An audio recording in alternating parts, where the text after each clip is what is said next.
Grinding all my life, sacrifice, hustle paid the price, want a slice, got to roll the dice, that's why all my life, I've been grinding all my life, look, all my life, been grinding all my life, sacrifice, hustle paid the price, want a slice, got to roll the dice, that's why all my life, I've been grinding all my life, look. Listen, I don't know about any reports. Of course, I'm frustrated because, we're not healthy. It's a lot of inconsistency for whatever reason, injuries, COVID, whatever you want to call it. But it's frustrating. I think everybody in this organization is frustrated because we are better than what our record is, and we should be, on the way up. So that's all it is. I don't know about reports. If you didn't hear from me, I don't talk to nobody. I have an agent. if you don't hear from me, then it's reports. So, I'm frustrated because I want to win, and I'm a competitor. It's pretty simple.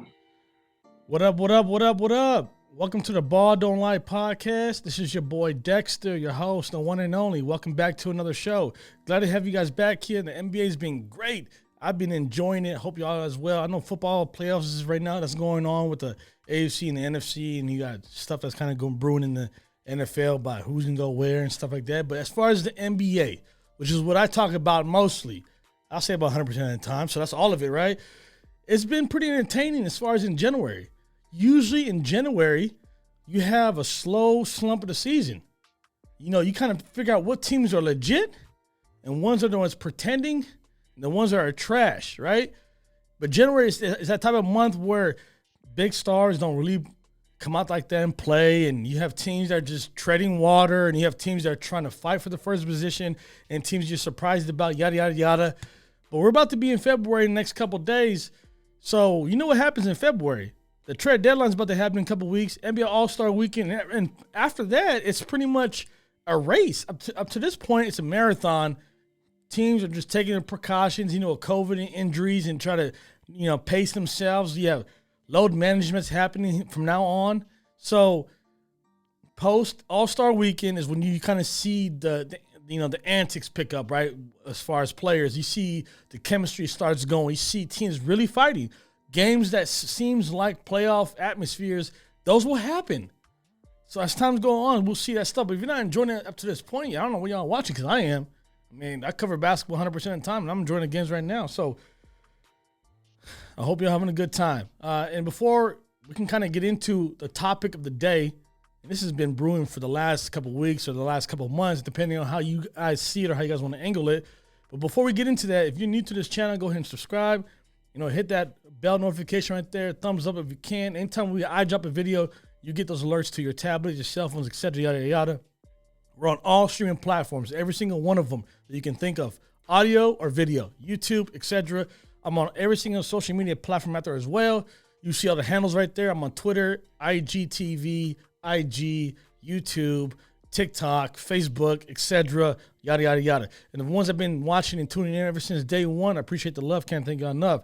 So here we go. Let's just go ahead and dive into it, because this is something that I've been saying has been brewing as of late and as of the last couple of months. But lately it's been picking up storm, and this is big. This is big right now. So as of the last week or so, right, and we're strictly talking about James Harden and the Brooklyn Nets, right? So I'm going to go on one topic about him and then combine the two with the Nets, right? So this is what I want to read to you guys. According to Bleacher Report, and Jake Fisher is well known with Bleacher Report, this is what he reported recently. James Harden is not enjoying Brooklyn. For some reason, whatever it may be, dude is not vibing in Brooklyn. That's what he said, right? And Jake Fisher, to a certain degree, I'll take his word for it. Dude has been around for a long time, even before Bleacher Report. And he pretty much doesn't come out the woodwork, and out of thin air make up a story. That doesn't happen on Jake's side. And like me following Jake for a while, I know how he is. He's not a cap star. He doesn't throw stuff like that in the midair. So to this, it makes some sense. Why? I'll tell you this. Bleacher Report. I don't know what you're talking about. Instead of speaking to the reports, can you just talk about your experience living in Brooklyn? What do you mean? The report suggested that you were unhappy. Talking about reports. I don't know about reports. Did you guys hear from me? That's what I'm asking. All right, so I don't know about no reports. Do you enjoy New York City? Yeah. Yeah.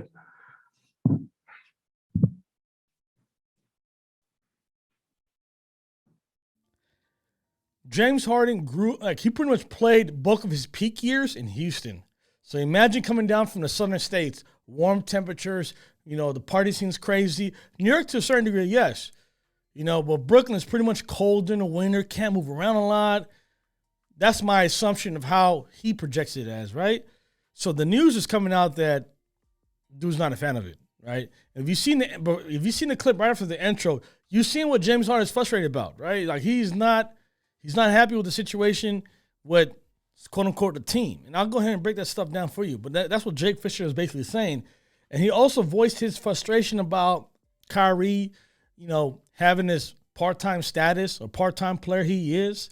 And James Harden has to take the bulk of, playing by himself with a bunch of 10-day contracts, rookies, undrafted, rookies or undrafted players, and role players. So, like, he is not fonded by that. He is not happy about that. So that is the two things that's definitely on top of his frustration list. He ain't vibing with Brooklyn, and he's definitely not digging, the whole Kyrie thing. And I don't care what you say.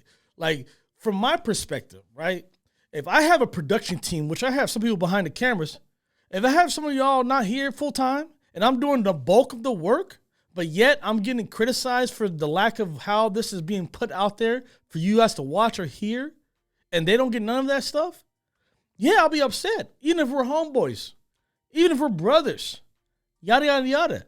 You're supposed to a certain degree, show your professionalism, right? Like, you're getting paid to be where you're at. And like I said, Kyrie, hey, man, that's your choice. You want to get vaxxed or not.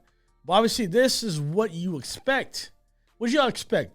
James Harden, KD winning the title without Kyrie, or him being part-time player, and he's going to get all the accolades at the same time?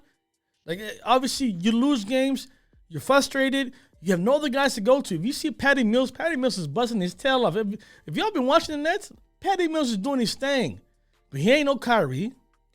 He ain't no difference maker. And we all seen what happened with the Lakers. When the Lakers came to town in Brooklyn, to the Brooklyn Center, right? They pretty much was a good game at first. Then Stanley Johnson, who they, thank God, finally gave him what he deserved, the 2-year contract instead of his 10-day contract they're giving him. He pretty much locked up James Harden, gave him frustrated the whole entire second half. And then at that point, who do you have? They trapped James Harden on picks. Pick and rolls, pick and pops, they trapped him. Corners, they trapped him. They said, hey, you have to beat this with somebody else, not James Harden. Who's somebody else? I mean, I'll wait. You have Patty Mills over here. Well, you have Nicky Claxton over there. You got Brown over here. Like, who do you really have? KD's not there. Kyrie's not there because he can't play at home games. Right? Joe Harris is still injured. He's been injured for the last couple months. Who do you really have? LaMarcus Aldridge? Don't tell me that. Paul Millsap? Don't tell me that. So I understand where he's coming from. And obviously, he's denying everything. He's obviously publicly out there saying, yeah, man, that's not true. Where's these reports coming from? From who? That ain't true. If it ain't coming from me, it ain't true. You really think KD and James Harden is going to come out there publicly and just bash Kyrie? They're not going to do that. But there's some chirping going in the background because KD just a couple months ago was asked, hey, like, this is when even Kyrie came in the picture. Kyrie obviously said, I'm not going to play, right? So they said, the team said, you're not going to play home in a way. This is like sometime at the end of October, somewhere in November, I believe. They asked him, have you spoken to Kyrie Irving? He said, I haven't talked to them. That is crazy. Like, all you do, KD, and all you do, Kyrie, is hoop. Like, out of sight of that, you guys are not really out there socializing, especially during COVID. You're not really out there. So to hear that y'all not even communicating at all, that's a red flag. Like, that's a warning shot. Like, oh, man, okay. It smells like smoke to me. Nah, it smells like fire. That's what it smells like. Then you have this whole James Harden situation about, hey, he's not really happy about, Steve Nash and how they're running the system that he wants to run as far as James Harden. He said, hey, if Kyrie's not here and KD's not here because KD's hurt and Kyrie's on a part-time deal or part-time status, run the system that has been run for me in Houston. Nope. They pretty much made James Harden the James Harden of what he is right now in the Nets. Like, they're not running anything that he put shooters around him, let him do his thing. James Harden did it with the worst roster. He had rosters before this roster. It was trash. He had in Houston or similar rosters to that.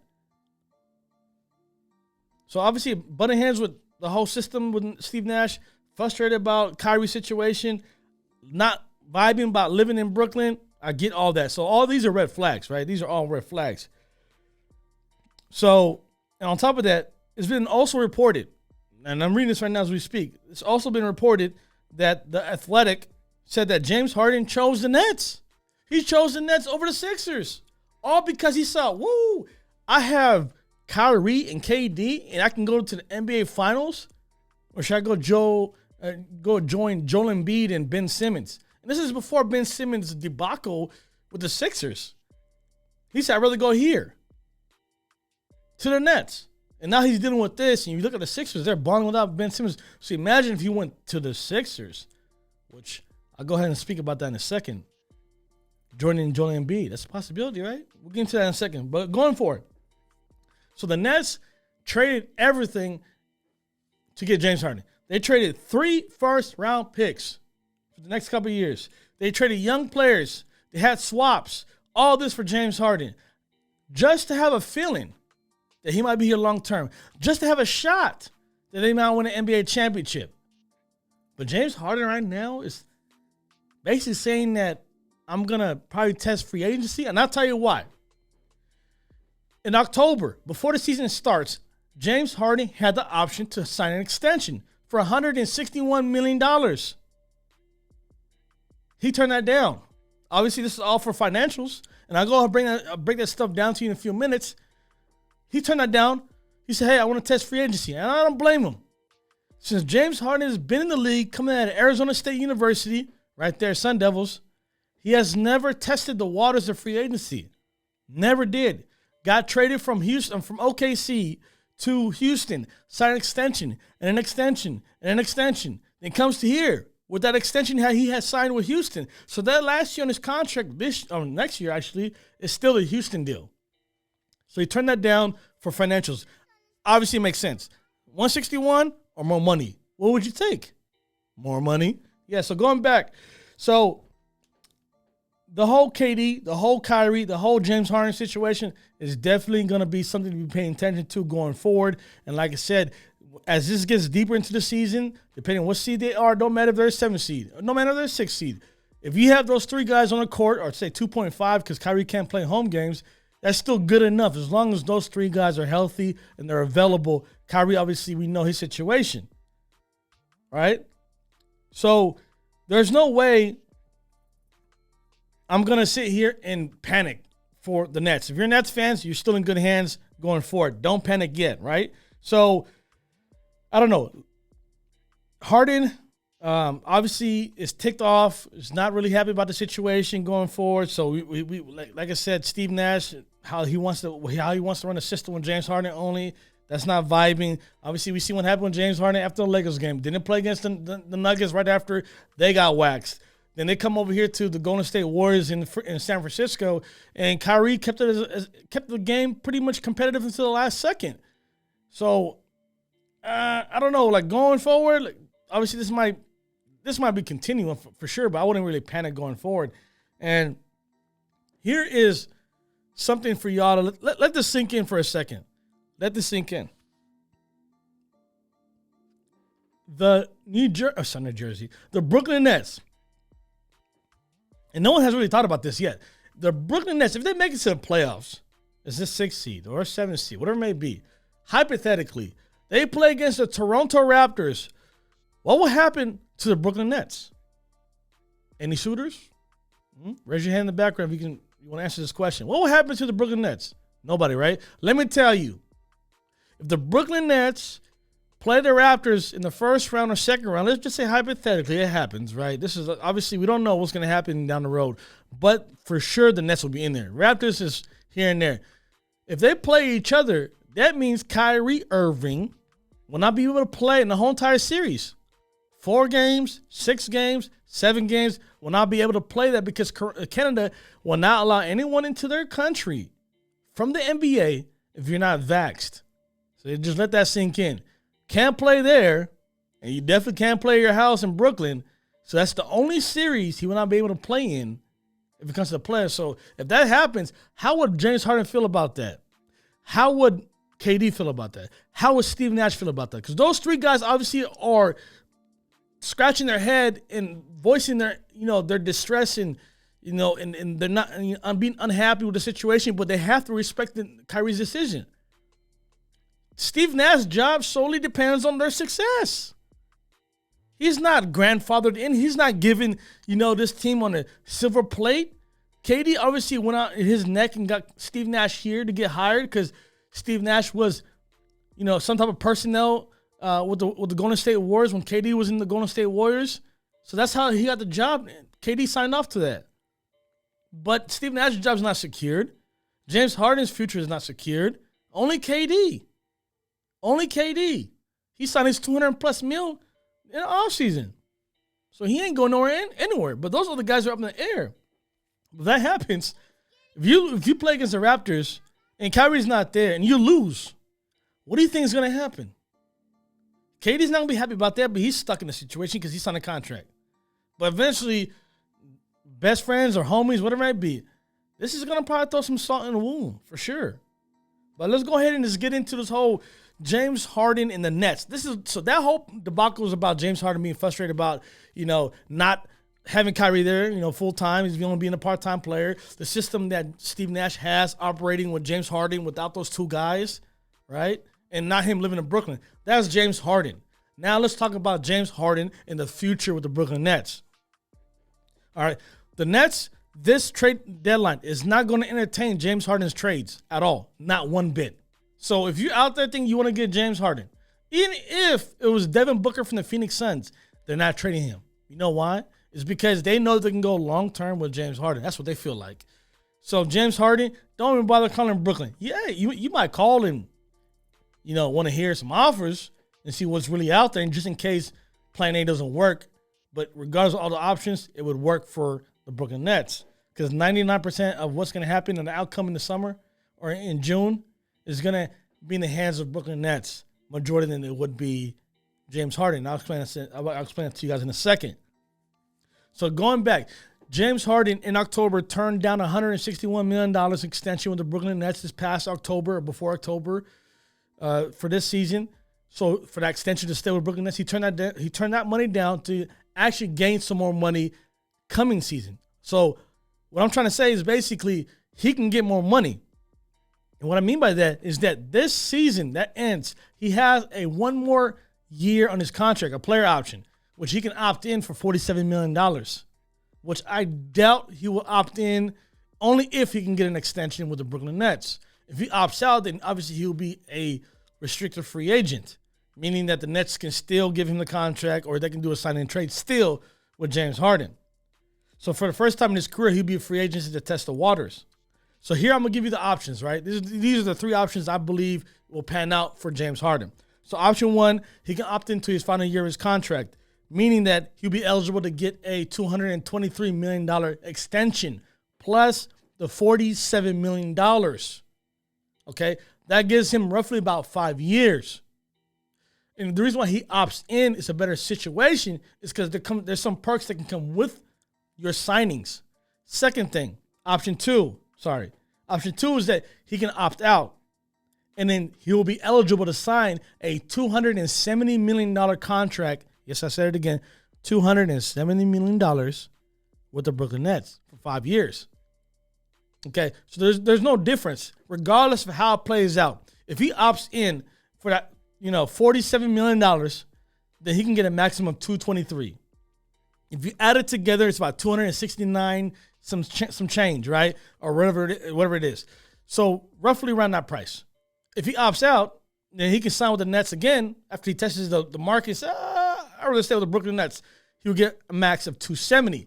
Like I said, either option A, or option one, or option two is identical. There's no difference. Obviously, some perks you will get if you opt in instead of opting out. And then here's a third option. Third option will be if he opts out, right, and wants to sign with any other team, don't matter what it is. If he wants to sign with any other team besides the Brooklyn Nets, he can sign for a max $200 million. So the reason why he didn't sign an extension in October is because he can get more money regardless of his situation. So why take the 161 in October when you can get minimum 200 in this market this summer, if not maximum 270? So obviously he opted out for financials. You know, the GM, Sean Marks, the owner, Joe Shea, both confronted James Harden when he opted out for the $161 million, asked him his state of mind, how you feeling? Is this more about emotions, about what things are going on with Kyrie? He said, no, this is strictly about money. Simple as that. They said, okay, cool. So then now the Nets are comfortable. That's why they say we're not going to entertain no trades, because James Harden months ago just clarified, hey, this ain't about Kyrie or KD or anybody else. I want my money. I want more money. So I'm not taking 161. You're going to offer me double that. Not double, but like almost $100 million more or more, right? It's crazy. 161 or 270. So $100 million. I'll take that deal, right? So obviously if he opts out, if James Harden opts out this deal and wants to test the market for, like I said, for $200 million, there is no cap out there at all. Like I literally went through all the teams' financials for next season, not even this year, next season. Who are they retaining as far as on the books, right? There's going to be some free agents this year. Obviously, the biggest name is going to be Bradley Beal. But outside of that, I'm looking at all the financials. I'm scratching my head. I'm like, there's only 3 teams, maybe 4. San Antonio Spurs have all the cap and the space in the world to sign James Harden to $200 million. Same thing with the Orlando Magic. Same thing with the Detroit Pistons. And same thing with the OKC Thunder. All those teams, 4 of them, can sign him for $20 million. But you really think James Harden is going to leave this situation to go join San Antonio and who? To go join Detroit Pistons and who? To go join Orlando Magic and who? Or OKC Thunder? No diss to SGA, but James Harden, I ain't going back to OKC after what you did to me. You know what Sam Presti did to you? Sam Presti basically chose Serge Ibaka over James Harden. And the difference was $6 million. And they traded James Harden to Houston for Kevin Martin. And then you're going to go back to that? Sam Presti, I ain't hating against OKC. I think Sam Presti did a great job in Oklahoma. But that was a terrible decision. In this league, you got to have guards or ball handlers. Serge Ibaka, no diss to Serge, but it's a bunch of guys that can go get off the street. They can block shots, they can rebound, play physical. And yeah, on occasions hit shots here and there.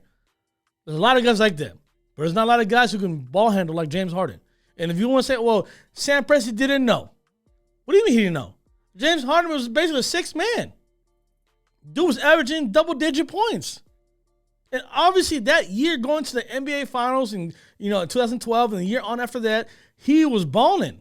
So I don't know what you were talking about, Sam Presti, but I don't want to go off rails. I don't want to go, on a rant. We all know James Harden's not going to OKC. We know that for a fact. So let's just end that right there. So there's only 3 teams: Spurs, Pistons, Magic. And those 3 teams he ain't going to. So this is what James Harden's going to do. The only scenario I can see him joining Joel Embiid, the only scenario is if the Sixers don't jump the gun and ship Ben Simmons out of town by the trade deadline in a couple weeks. If they keep Ben Simmons until the offseason, that's where you have more leverage. Right now, everybody's trying to basically take advantage of the Ben Simmons trade, trying to offer you Chris LeVert and Sabonis from the Pacers for Ben Simmons. How's Sabonis going to feel with Joel Embiid? Okay, Chris LeVert is nice, but that's not going to change my team. It's not going to make my team better. But if I have a chance to get James Harden for Ben Simmons, because James Harden might be disgruntled in Brooklyn and Ben Simmons is already going to be out anyways, oh yeah, I'm going to hold on. So going back, James Harden, the only way you can go back to the Sixers, and I'm going to read this to you right now, if it makes sense to me, right, is if the Sixers figure out a way to move Tobias Harris and Ben Simmons, right, or so to say, Tobias Harris' contract, because it's heavy. They try to trade Tobias to the Hawks for Collins, right? And they said, nope, we don't want Tobias' contract. So if Tobias gets moved and you can trade Ben Simmons to the Nets, then that can work. But I don't see that happening. I don't see you can move Tobias' contract. But let's say they kept him. Let's say they kept Tobias Harris past his trade deadline. Because right now they're shopping him like crazy. And they have Ben Simmons on the roster, right? If Harden opts out and demands a sign-in trade with Philly, right? For the same package, Tobias and Ben Simmons, right? This will present somewhat of a problem if James Harden opts out. If he opts out his contract and agrees to do a sign-in trade, then the Sixers get hard capped, meaning that they won't have enough money to build a team around James Harden. It's the flexibility of cash flow. Okay, that's why I say if you opt into your contract, there's more perks. Meaning, if James Harden opted into his contract, his $47 million remaining, plus a $223 he's going to sign, and then they ship him to the Philadelphia 76ers for Ben Simmons, that means they're not hard kept. They have enough wiggle room to sign multiple minimum vets. They can sign $5 million contracts to minimum vets to, for example, let me give you an example, Carmelo Anthony, right? Or Trevor Ariza, right? Guys of those natures that have been in the league for a while are getting minimum vets right now with the Lakers on one-year deals. Sixers can do that. But if James Harden takes option 2 and opts out, right, and then signs with the Sixers that way, and then gets traded to the Sixers for a signing trade, then the Sixers are going to be hard capped, and they will only have about $200,000 or less, $200,000 or less to sign players to fill out the rosters. That means it'll be James Harden, Tobias Harris, obviously Ben will be traded, right? It'll be James Harden, Tobias Harris, Joel Embiid. That means Danny Green will get cut or waived because they won't be able to keep him. Seth Curry, they will not be able to keep him, right? You have other guys, they will not be able to keep those guys. They would have to sign a lot of players below $200,000, which is impossible to do. You see what the Lakers did when they traded for Russ. And they traded for Russell Westbrook to come to the Lakers in the offseason. They had to literally scratch and claw for guys to get on this team. That's why a lot of them have a bunch of veteran minimums, like a Trevor Ariza, like a Dwight Howard, like a Carmelo Anthony. But that can only happen for identical to the Sixers if James Harden opts into the contract and then demands a trade to the Sixers for a signing trade, which means they'll get Ben Simmons. But if he opts out, then the Sixers will be cash strapped. I don't think they want to do that. The last team to do that was the Miami Heat. When Jimmy Butler was leaving the Sixers because they didn't want to sign him. They rather pay Tobias Harris instead of Jimmy Butler. To this day, I don't understand why, but let's just go forward. They give the money to Jimmy Butler in Miami, right? They did a signing trade with Miami because he opted out of his contract to be a free agent, right? They were cash strapped. They couldn't get nobody, but they were fortunate though at that time. Bam was still under his deal, right? Tyler Hero was still under his rookie deal. The undrafted player Duncan Robinson had pennies on the dollars on his contract before the bubble, 2019, 2020. Then re-ups after the bubble because of his miracle or the streak he was on as far as shooting threes. He got paid $70+ million, right? Their cap changed the year after that. But if there was that particular year, they had to get players. It would be impossible for the Heat. But it makes sense now, right? Because like back then they had young players. Sixers don't have a lot of young players. I mean, they do in a sense, but not enough to help you. So if James Harden wants to go to the Brooklyn Nets, this is what's going to happen. I mean, if James Harden want to go to the Sixers, that would be the easiest route. Opt in, take the $223 million plus the $47 million, then get traded to the Sixers. If not, he's staying in Brooklyn because he ain't going to San Antonio. He ain't going to Orlando, and he's definitely not going to Detroit. And there's no other team out there that has cap space. Yeah, teams can move contracts around, clear space to get James Harden, but I doubt that will happen. You got to understand. And if he does sign that mega deal, $270 million, his last 2 years on his contract is $57 million in year 4. And then in the year 5, $61 million. That's hard. That's a cap hit. I don't know if you want to do that. In a couple of years, we're going to be talking about James Harden like we've been talking about Russell Westbrook and his contract and John Wall and his contract. I mean, if the Nets do win a championship in the next couple of years with this contracts, with James Harden's contract, then I guess it was win-win and everybody will forget what happened. But if they don't win nothing at all, this will be the contract no one wants to touch. And James Harden not being healthy lately, it's going to be tough. It's going to be tough. But enough about that. We're going to see what's going to happen in the offseason. Hopefully, they work out their things with Kyrie or not. Obviously, Kyrie's not going to change his mind. So we're going to see what's going to happen. Like I said, if they play the Raptors in the first round, Kyrie ain't playing. And then that's going to be interesting to see in the summer or in June, because by June, he would have to make up his mind. All right? But, man, like I said, I hope you enjoyed the whole entire episode by James Harden. There's more to come. There's more to come. More to come. I got more episodes to come. Got stuff that's ready in the works right now. Like I said, I'll be dropping this week. Maybe it's going to be about, the Memphis Grizzlies and John Morant, or it's going to be about the NBA All-Star. So stay tuned. Next time, kick it with us, man. Y'all be safe out there with COVID, man. Ain't no joke, man. Until then, man, I hope y'all stay safe. I hope you're enjoying your time watching this clip. Until then, peace.